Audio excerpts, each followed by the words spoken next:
Hey everybody, I'm Deric Rush, and today I'm going to be doing the weekly devotional.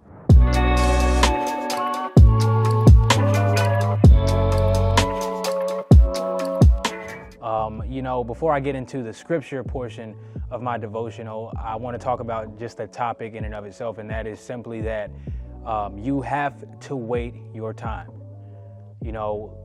That is such an important thing, and I can't express that enough. There are so many people that have surpassed me in life that are colleagues and maybe even a little bit younger than me.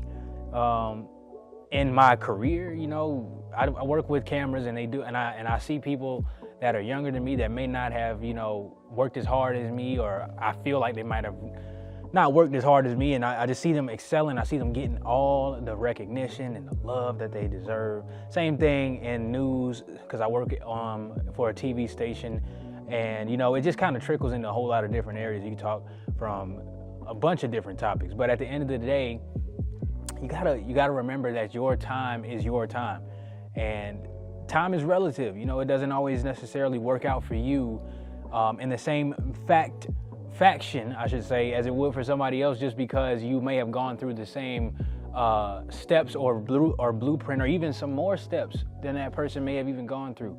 And I think this is so relative to the story of David. David had all these different moments in his life that prepared him for his final moment, or one of his, maybe not final moment, one of his most reputable moments of slaying Goliath, when the Philistines were battling the Israelites. And so, I think about that from the perspective of life, because prior to that, David had been battle tested with lions, with many different animals that had come to harm the flock that he was shepherding out in the fields. But his time came, and he had already been prepared because he had already been working. And not only did that happen, but he was selected in a moment where he probably on paper and maybe from the physical perspective wasn't even qualified by the eyes of other people in his peer group. So you read the scripture in 1 Samuel chapter 16, and I'll start at verse 11. And it says, "Then Samuel asked, 'Are these all the sons you have? Are these all the sons you have?'" And he's talking to Jesse. He's talking to David's father, Jesse. And so he replies, "They're still the youngest, but he's out in the fields watching the sheep and goats." "Send for him at once," Samuel said, "and we will not sit down to eat until he arrives." So Jesse sent for him. He was dark and handsome, with beautiful eyes, and the Lord said, "This is the one. Anoint him." That's important, and we'll come back to that in a second. But so as David stood there among his brothers, Samuel took the flask of olive oil he had brought and anointed David with the oil, and the Spirit of the Lord came powerfully upon David from that day on.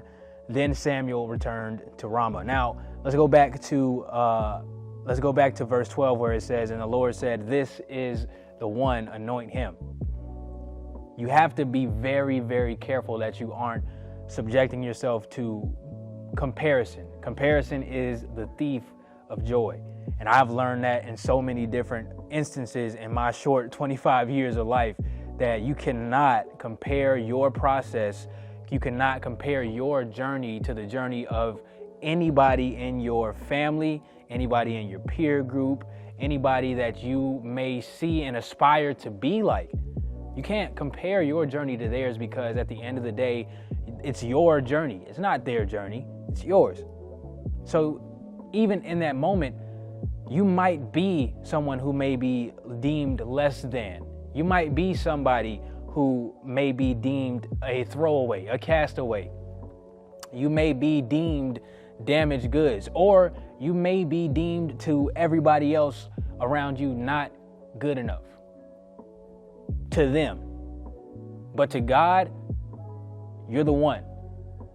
So always remember that you have to continue to pray and seek God. In my last devotional, I said, "In all his ways, acknowledge him, and he'll show you the path to take." That's the New Living Translation version of Proverbs.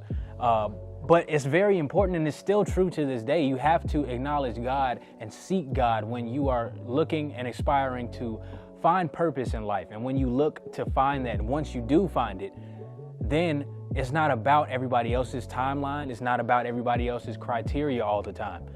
It's about when God chooses you at the time that he feels you're ready and anoints you the one.